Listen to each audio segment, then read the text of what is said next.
પ્રધાનમંત્રી નરેન્દ્ર મોદીના ગુજરાત પ્રવાસને લઈ તડામારની તૈયારીઓ શરૂ। 5 જૂને પ્રધાનમંત્રી નરેન્દ્ર મોદી દમણમાં એરપોર્ટનું લોકાર્પણ કરી સુરત પહોંચશે, ત્યારે સુરતમાં પીએમ મોદીના આગમનને લઈ તડામારની તૈયારીઓ શરૂ કરી દેવામાં આવી છે।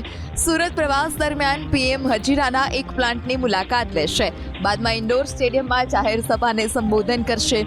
ઇન્ડોર સ્ટેડિયમમાં યોજાનારા કાર્યક્રમને લઈ કેન્દ્રીય જળશક્તિ મંત્રી CR પાટીલ અને નાયબ મુખ્યમંત્રી હર્ષ સંઘવીની આગેવાનીમાં સમીક્ષા બેઠક યોજાઈ, જેમાં ધારાસભ્યો, મહાનગરપાલિકાના અધિકારીઓ, પોલીસના ઉચ્ચ અધિકારીઓ ઉપસ્થિત રહ્યા।